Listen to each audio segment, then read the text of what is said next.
Don't forget to like, follow, subscribe, and turn on notifications so that you will receive alerts when there are new episodes. Go get it. That's what I tell them. I've been grinding for so long, I wake up and chase my goals. I go out and I go get it. How to code, that's all I know. I don't succeed, then I don't breathe. Success, what does it mean? If I conquer all my goals, then I'm living out my dream. Dig deep, go out and get it. Success Chronicles. Compete until it's finished. Success Chronicles. Go take care of your business. Success Chronicles. It's deeper than just winning. Success Chronicles. Hey, what's up, everybody? This is Chip Baker coming to you with another episode of the Success Chronicles. Oh, man, and we have Miss Laura Williams on with us today. Great lady doing some really cool things. I'm super excited to have her on and share her story and journey with you. So first, I just want to say thanks so much for taking the time to interview with the Success Chronicles. Heck yeah, happy to be here. Well, let's go get it. Let's go get it. I even wore sparkles for this, so it's a big deal. Let's go. Well, I know off air we talked about your journey and some of the really neat things that you've been blessed and fortunate to achieve. But if you don't mind, kind of sharing some of your journey with the audience so they have an idea of who you are and what it is you do. Sure. Well, by day, I guess my official title is 21st Century Learning Specialist. So thinking about how we can develop those 21st century skills in the classroom. My journey, I started out as an educator in the classroom in my career path, and I was a science teacher in a middle school for several years, and really started thinking about partnerships and how we might be able to tap into community partners to enhance the curriculum or make learning more relevant, more exciting, more real. And so through some of that work and redesigning the learning environment, got connected and I got a job at our area education agency here in Iowa. So I'm an Iowa educator. We say the heartland and, corn. It's got the juice. I like that one. There you go. But then, so teacher, and then started working for our service agencies as a consultant, doing professional learning for educators and sort of this, redesign learning, 21st century skills and authentic projects. And so been doing that for, about probably the past 8 years. But 3 years ago, I took a job with our statewide entity doing projects and project boards for our districts through this thing we call the Clearinghouse for Work-Based Learning. And it's essentially a digital project board where area businesses can go post projects to your school district. And then teachers can go find real projects to work with kids in their classroom. And that's PK-12, any class, could be a math class or a science class. It doesn't really matter. We don't want to pigeonhole it anywhere because we're hoping that, the goal is to streamline opportunities to kids at all grade levels to open, doorways for them. So cool. That's awesome stuff. Well, what are 3 things you've accomplished in your life that you're proud of? Wow, and that's a good question. And I was really thinking on this one. And, obviously Mother's Day was yesterday. So I'm hot off the mom, oh, I'm a mom. So I have a daughter. She just turned 5. She's graduating preschool tonight. I think that has been one of the biggest accomplishments in my life is just, becoming a mom and learning how to do that and still learning how to do that with each age level. So definitely being a mom. And another one, I would say, looking back, I would say living and working abroad. I lived in Costa Rica for 3 years and I got to learn what that is like to be immersed, to start from scratch, to not have very much money and finding a job. And I think that really shaped my worldview. And I think being immersed in another culture and being the different person gives you perspective. And so I think that really helped me grow as a person. And then that is also where I discovered that I wanted to be a teacher. I didn't originally want to be a teacher. I did not go to school originally to become a teacher. I was actually biology and Mm-hmm. pre-med before kind of pivoting to a different direction, but I studied abroad and I loved it there. And then I'm like, I'm going to graduate and move here. And so I did that. I was looking for conservation biology jobs. Really find anything.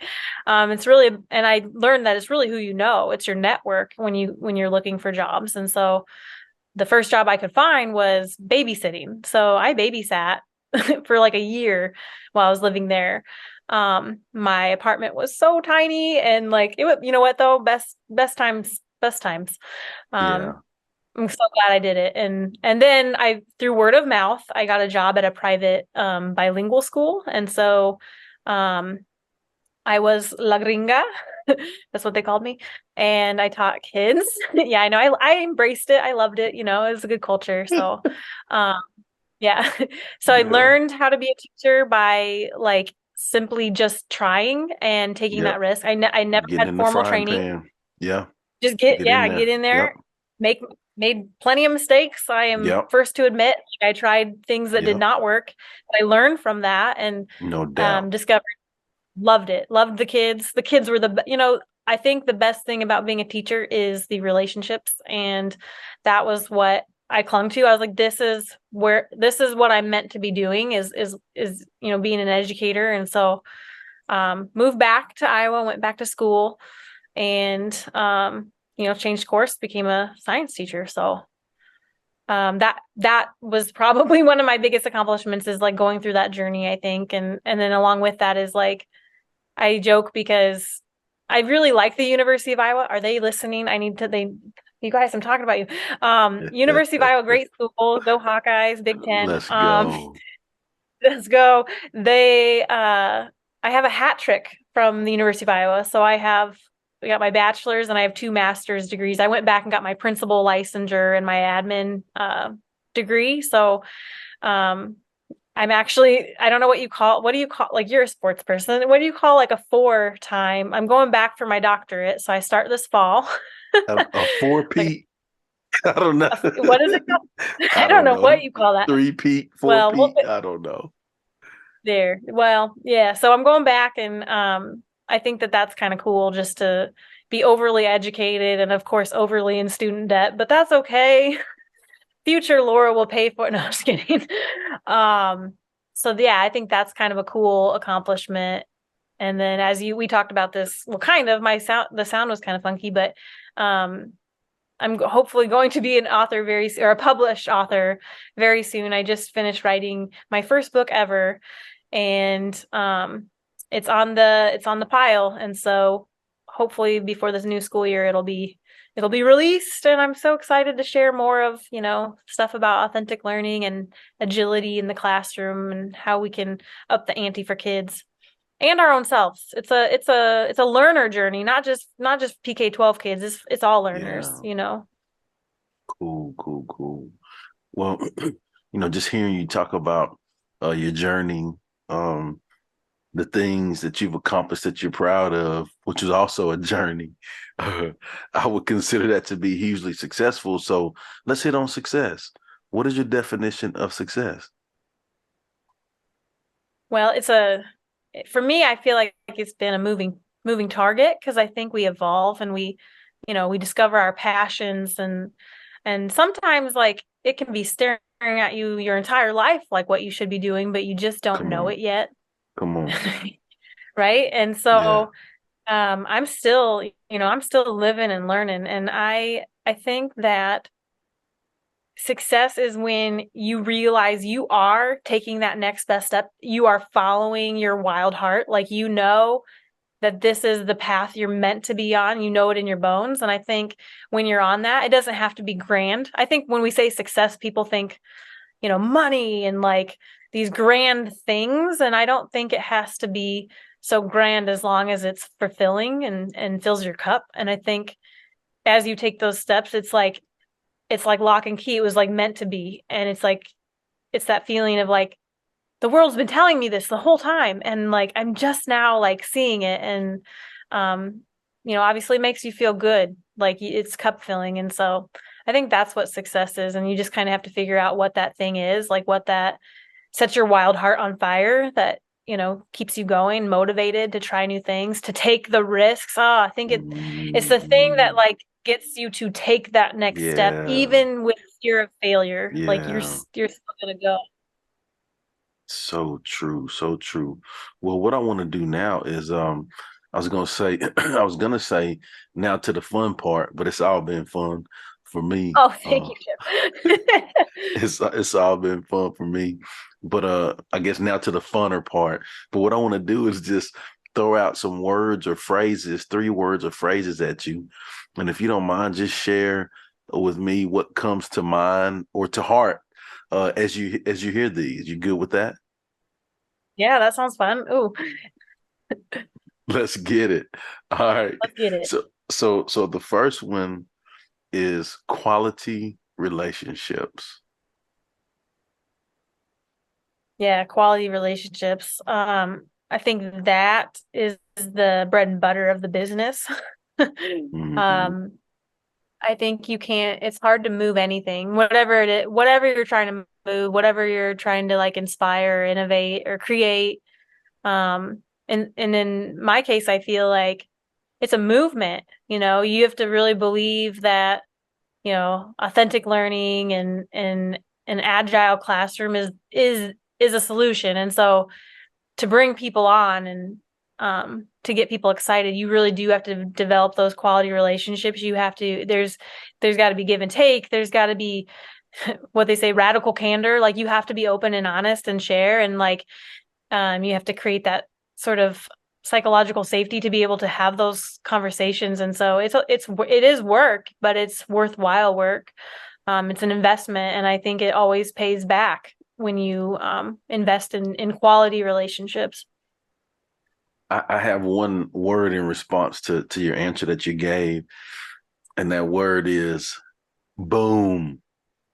Oh, yeah, yeah. Boom. All Love it. right. Well, the next phrase or words that I'll give you is, and you said this, and it's cool that you said this because I was thinking about this, but you said this already in the interview, and the words are living and learning. Yeah. I think, living and learning is really the part of authenticity, I guess, because I kind of hang my hat on that term, like authentic learning experiences. And I think, you know, there is so much we don't know, and we just have to acknowledge that. And you just haven't learned it yet. um, I think people, I think people are so hard on themselves sometimes. Kids, adults, anyone. Like you don't have to be an expert, especially these days. Like if there's something you really want to know about or you want to do, there's probably someone that has walked those steps before you. And so I think it's just knowing, like, you can reach out and you can find these people, and we can use social media. We can like, put it out there. And um, just, I think just being open to that and like knowing that you're not alone is so important for living and learning. And um, you don't know until you try, right? And so you got to kind of got to put feelers out and get. And maybe Yeah. there's guardrails. Maybe you find out, oh, this isn't for me as I'm learning. But then you'll kind of pivot and you'll keep going a different path, like what fits for you. And so I'm a very big on experience-based learning. I think that is kind of a next level of learning that I think we need to see more of in schools. Learn by doing, building the airplane as we fly it, and we don't always have the answers. I think we need to model that more because I think that's reality in life um, once kids leave us. So I think, learn by doing is really big. Man, so good. So good. Well, the last one I'm going to give you, I'm going to warn you first and tell you, like, hey, this is the Oh, good one. And then I'm going to pause a little bit before I give it to you. So, because it's the good one. So get ready. okay. All right. So the drum roll. Right. So the last one is legacy. Oh. Hmm. That is a good one. That is a good one. I think that's a powerful one. Yeah. Um, it's like the human disposition. Like we all want to make our mark and we all want to add value. And I think, as facilitators in learning, as educators, as boots on the ground, people out there doing the work, I think, you know, that is our legacy, is like connecting with people and growing them and developing them and hopefully helping them find their own passion and find their own, what I like to say, their greatest human potential. Like how do we do that? And I think that's a legacy that I would hang my hat on. Like if I can help someone in any kind of way discover their own Yeah. path, I think that is huge. And so it's almost like educators are legacy makers. Like we get to add, yeah, we are adding drops to that bucket, right? Like it's not overnight, it's not anything like that, but it really can have like a ripple effect on how we change trajectories for young people. And so I think, we are legacy makers in that case. And I think it's worthwhile to be of service, right? Like we're of service to people. And that's the legacy I want to be part of, you know, and hopefully I have this kind of this mindset, be a motivator, like hashtag be a motivator, because if we can motivate each other, just think about how farther we'll go. If we're all kind of like vibing motivation, like that's a great idea, you can do this, and like it's paid back to Hmm. you, then we're gonna all be like fired up to keep moving together in tandem. And I think, if you're all in, I think, wow, just think of the gains you're gonna make with whatever it is. Like that applies to anything, like be a motivator and help people chase their wild hearts, essentially. Oh my gosh, that's so good. Legacy is Man, a good that's one. good. Yeah, yeah, yeah, yeah. I love it. Educators are legacy makers. Man, so good. Well, as we close, I'd love for you to get an opportunity to share with the audience where they can go follow you and check you out and show you some love with all the amazing things you have going on. Oh shucks. Yeah, that'd be awesome. Well, a couple of things. Like I have a Twitter that I'm pretty active on at Mrs. Williams 21C. So a lot of my stuff can be found there. I do create a lot of resources and tools that I put out. So definitely follow, because hopefully you'll find something good to help you find your path if you're looking, or you want to help kids find theirs. I work a lot in that space. Another outlet is I am a certified Agile Classrooms teacher. So if you go to agileclassrooms.com, there's some live courses. I teach weekend classes. I love it. It's really fun. I think it's worthwhile. So there's that. Um, what else? LinkedIn. I mean, there's all sorts of platforms these days. So just Laura Williams on there. And then I guess my other thing that I'm really bad about like promoting is I after my day job hours, I like to connect outside of Iowa and support schools. And so I do have my own sort of education consulting that is the Authentic Learning Alliance. And so you can find more information at www.authenticlearningalliance.org. And hopefully find some goodies there. And I'm just here to be a cheerleader. And so if you need that, I'm here. I'm your girl. You call me. I got you. But yeah, I would love to connect. That would be awesome. Good stuff. Well, again, I just want to say thank you so much for taking the time to interview with the Success Chronicles, and I wish you continued success. Thank you so much, Chip. This was delightful. Good, good deal, good deal. Well, and thank you guys for checking out this episode. We'll see you next time. God bless. Go get it.